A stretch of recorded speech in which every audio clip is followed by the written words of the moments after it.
Hi అండి. ఈరోజు మనం చేయబోయే స్పెషల్ ఎగ్ బిర్యానీ. దీని ప్రాసెస్ ఏంటో ఇప్పుడు మనం చూద్దాం. ముందుగా స్టవ్ పైన ప్యాన్ పెట్టి దాంట్లో డీప్ ఫ్రైకి సరిపోయేంత ఆయిల్ వేసుకోవాలి. మనం పొడువుగా కట్ చేసుకొని ఆనియన్స్ వేసుకొని అవి బ్రౌనిష్ కలర్ వచ్చేంత వరకు వేయించుకోవాలి. దాంట్లో కొద్దిగా సాల్ట్ యాడ్ చేసి వేయిస్తే తొందరగా వేగుతాయి. మనం బిర్యానీకి ఎలాగైనా బ్రౌనిష్ కలర్ వచ్చేంత వరకు వేయించుకుంటాం కదా ఆనియన్స్, సేమ్ ఇది కూడా అలాగే.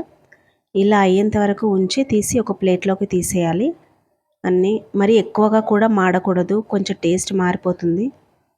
అవి పక్కకు తీసేసి మిగిలిన ఆనియన్స్ కూడా దీంట్లో వేయించుకోవాలి.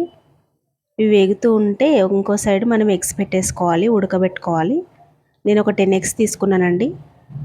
దీంట్లో కొద్దిగా సాల్ట్ యాడ్ చేసి ఉడకబెట్టుకోవాలి, తొందరగా ఉడుకుతుంది. అది ఎలా అవుతూ ఉంటే తర్వాత ఒక మిక్సీ జార్లో ఒక 4-5 టమాటాలు తీసుకొని దాంట్లో ఒక 2-3 పచ్చిమిరపకాయలు వేసి పేస్ట్ చేసి పెట్టుకోవాలి. పేస్ట్ అయిపోయాక తర్వాత స్టవ్ పైన కడాయి పెట్టి దాంట్లో ఆయిల్ ఎలాగో ఉంది కదా, దాంట్లోనే కొద్దిగా కారం, ఉప్పు, పసుపు వేసి ఒక 2 మినిట్స్ ఉంచి అలాగే మనం ఉడకబెట్టుకున్న ఎగ్స్ ఉన్నాయి కదా, వాటికి మధ్యలో ఇలా కొద్దిగా కాట్లు పెట్టి ఫ్రై చేసుకోవాలి ఎగ్స్ని. ఇలా ఫ్రై చేసుకొని బిర్యానీ చేసుకుంటేనే బాగుంటుందండి. మనం అలాగే వేయకూడదు. ఇలా ఉప్పు కారం వేసి ఆయిల్లో ఫ్రై చేసుకోవాలి. చాలా బాగుంటుంది టేస్ట్ మాత్రం. ఇవి ఈ విధంగా వచ్చే వరకు ఫ్రై చేసుకొని తర్వాత తీసేయాలి. ప్లేట్లోకి తీసేసుకొని ఇదే విధంగా మిగతా ఎగ్స్ని కూడా మనం వేసి ఫ్రై చేసుకోవాలి.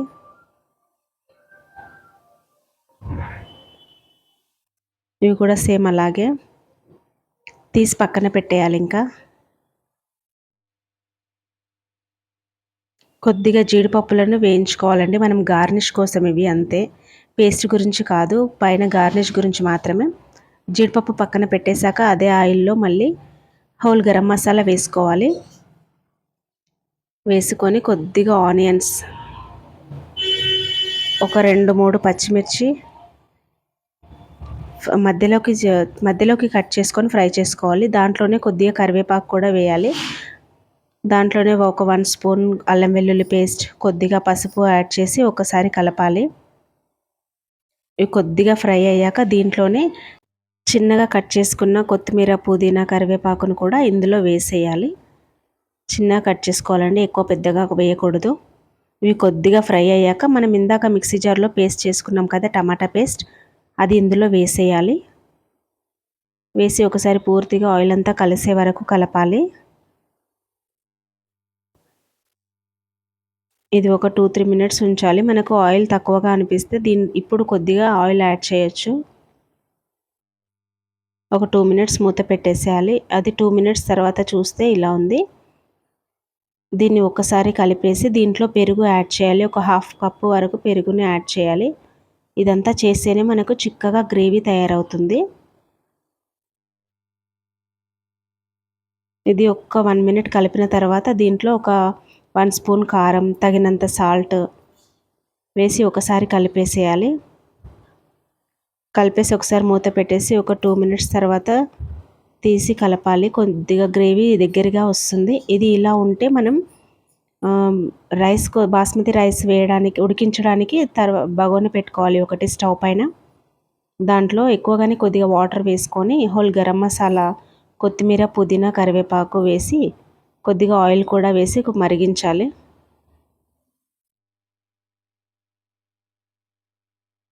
ఇది ఇక్కడ గ్రేవీ చిక్కగా అయిపోయింది. ఇప్పుడు దీంట్లో మనం ఫ్రై చేసుకున్న ఎగ్స్ని వేసేయాలి. ఎగ్స్ని వేసేసి ఒక 2 మినిట్స్ ఉంచి తీసేస్తే సరిపోతుందండి. మళ్ళీ ఎగ్స్ చాలా మెత్తగా అయిపోతాయి. ఎక్కువసేపు ఉంచొద్దు ఎగ్స్ వేసిన తర్వాత. అది బంద్ చేసి మనం పక్కన పెట్టుకున్న తర్వాత 1 కేజీ బాస్మతి రైస్ తీసుకున్నాను నేను. దీన్ని శుభ్రంగా కడిగి పెట్టుకోవాలి. మనకి వాటర్ మసులుతున్నప్పుడే బాస్మతి రైస్ని వేసేయాలి. కంప్లీట్గా 1 కేజీ. వాటర్ ఇంత క్వాంటిటీ అని ఏమీ లేదు, మనం ఎక్కువ వేసుకున్నా పర్లేదు.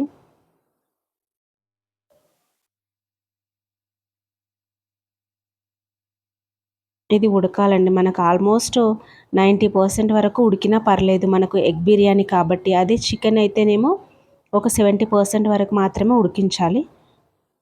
90% వరకు ఉడికించాలి. ఇప్పుడు బాస్మతి రైస్ ఇలా అయిన తర్వాత ఇది దించేసేయాలి ఇక. ఇప్పుడు ఆ గ్రేవీలోంచి ఎగ్స్ అన్ని తీసి పక్కన పెట్టేసుకోవాలి మనము. బిర్యానీ చేసేటప్పుడు ఎగ్స్ అందులో ఉంచకూడదు, మనం పైన పెట్టుకుంటే సరిపోతుంది. ఇప్పుడు బిర్యానీ చేసే ప్యాన్ తీసుకొని దానికి కొద్దిగా నెయ్యి రాసుకోవాలి కింద. నెయ్యి రాసుకొని దాంట్లో కొద్దిగా గ్రేవీ వేసుకోవాలి. లేయర్గా వేసుకోవాలండి. ఇప్పుడు గ్రేవీ వేసుకున్నాం కదా, దానిపైన బాస్మతి రైస్ వేసుకోవాలి, ఉడికించిన అన్నము. ఇది ఒక లేయర్ అయిన తర్వాత మళ్ళీ దానిపైన గ్రేవీ వేసుకోవాలి.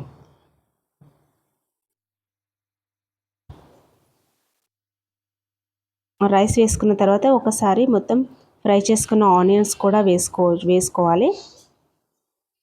కొత్తిమీర, నెయ్యి, పుదీనా ఇవన్నీ వేసేసిన తర్వాత మళ్ళీ గ్రేవీ వేయాలి. ఇలాగ గ్రేవీ వేసిన తర్వాత మళ్ళీ రైస్, ఫ్రై చేసిన ఆనియన్స్, కొత్తిమీర, పుదీనా ఇవన్నీ గార్నిష్ లాగా చేసుకోవాలి మొత్తం. చూడడానికి ఎంత బాగుంది కదా. దీంట్లోనే ఇప్పుడు మనం ఫుడ్ కలర్ కాకుండా పసుపు కలిపిన పాలలో కొద్దిగా పసుపు వేసి కలుపుకోవాలి, అదే వేస్తున్నాము. తర్వాత నెయ్యి కూడా వేసుకోవాలి. ఎగ్స్ కూడా పైన పెట్టేసేయాలి. ఇలాగే మధ్యలో వేయకూడదండి ఎగ్స్. తర్వాత జీడిపప్పు వేయించుకున్నాం కదా, దాన్ని గార్నిష్ కోసం ఇలా పెట్టేసేయాలి. ఇదంతా మూత పెట్టేసి దానిపైన వెయిట్ పెట్టాలి. ఒక బాండీలో వాటర్ వేసి పెట్టాలి. ఇది కరెక్ట్గా ఒక 15 మినిట్స్ ఉంచితే సరిపోతుంది, అంతకంటే ఎక్కువగా అవసరం లేదు. 15 మినిట్స్ తర్వాత ఇలా ఉంది. మనము సర్వింగ్ బౌల్లోకి తీసుకొని సర్వ్ చేసుకోవడమే. కానీ టేస్ట్ మాత్రం చాలా బాగుంటుందండి. మీరు ట్రై చేసి ఒకసారి నాకు కామెంట్ పెట్టండి. చూడడానికి ఎగ్ దమ్ బిర్యానీ అనమాట.